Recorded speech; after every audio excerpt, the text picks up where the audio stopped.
Is Davao City worth visiting? My short answer would be yes, but my long answer is gonna be no. And hear me out. I think if it's your first time coming to the Philippines, you should visit the two bigger cities. You should probably go to Manila and Cebu. That would be my recommendation. The way I look at it is you want to get the bigger beasts out of the way, right? Like, I would say this: if it's your first time coming to the Philippines, land in Manila. Stay in Makati, stay in BGC for a couple of nights, just so you can get that culture shock of how modernized it is here in the Philippines. That's gonna be a great way to start off your first time in the Philippines. After that, yeah, try and go to Cebu. It's also like Manila 2.0, right? After Cebu, that's when you should start exploring the other cities.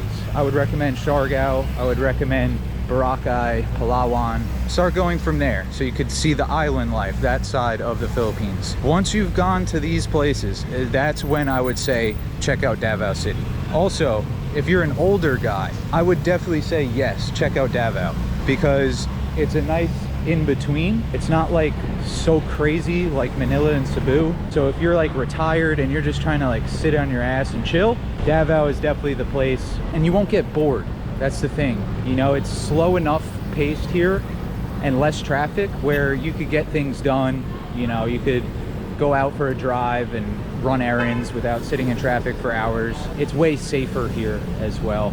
You know, as opposed to Manila or Cebu, those are bigger cities with a lot more going on. That means there's more pros, but there's also more cons, right? More traffic, more crime, you name it, right? So I think it comes down to a preference thing. I would say if you're a younger guy, go to Manila and Cebu, 100%. Don't even come to Davao, I'm gonna be honest. But if you are, you know, your later 30s and older, and you've already explored a good majority of the Philippines, the major spots, then come to Davao. And that's when you'll truly appreciate Davao. So yes, the answer is yes and no. I've been living in the Philippines for quite a while now, and it's completely changed my whole entire perspective on life. Like, before I moved here, I was so caught up on the fast-paced hustle culture mentality. Always chasing the next thing, the next achievement, not even having a moment to just breathe. But living here is totally different, bro. First off, the pace of life is so much slower, and I don't mean that in a bad way. Like, it's actually refreshing. People here don't seem to be like in a constant rush, and that's something that really hit me. And it's taught me that life doesn't always have to be just go, go, go. Family, that's another thing that really shifted my perspective.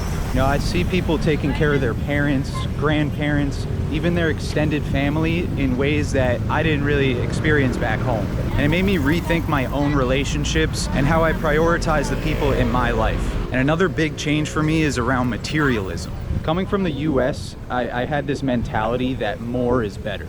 Always striving to have more shit, basically. But living in the Philippines, I've seen how people can be so much happier living with so much less. And that simplicity is something that I've really grown to appreciate. And let's not forget about patience. Patience is something I definitely had to learn here. Like, things don't always move at the speed that you're hoping to here, and you kind of have to just let go of that control. Like, whether it's waiting in line or waiting for some government documents, I've learned that not everything has to happen right this second. Like, it's okay to slow down and just go with the flow. But the biggest shift for me has to be contentment. Like, I used to think, or I used to feel like happiness is something that you have to chase, something that's just always a little bit out of reach. But living here, I've learned that happiness isn't about chasing anything. It's about appreciating what you already have. I know it sounds corny as fuck, but it's true. So yeah, living in the Philippines has changed the way I see life in so many different ways. It's taught me to slow down,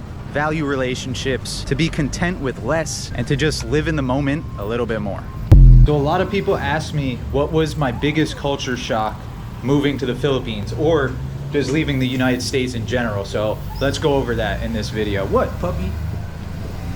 The biggest culture shock that I had to have been the simplification of all around life here in the Philippines. Whereas in the United States, we all know that time is money. The United States is a business. It's all about go, go, go. If anything gets in the way of that, it's a problem. But I would have to say the biggest culture shock was reverse culture shock.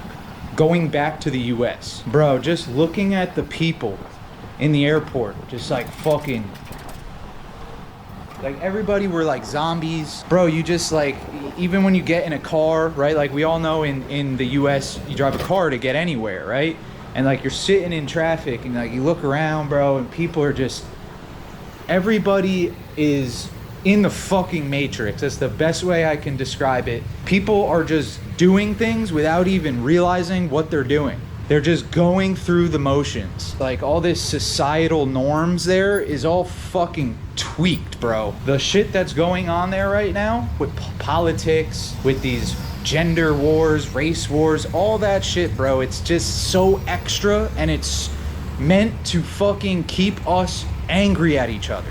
I don't experience that here in the Philippines. I just do not. Yes, I'm aware that there is some serious corruption here as well, but you do not see it at the extent that you see it in the US. You're basically getting scammed on everything that you do in the United States. I mean, just name something in the comments and I'll tell you how there's scams all around that. I would say my biggest culture shock was the reverse culture shock of going back to the US and seeing how people are just blindly going through the motions and they don't even know why they're doing it.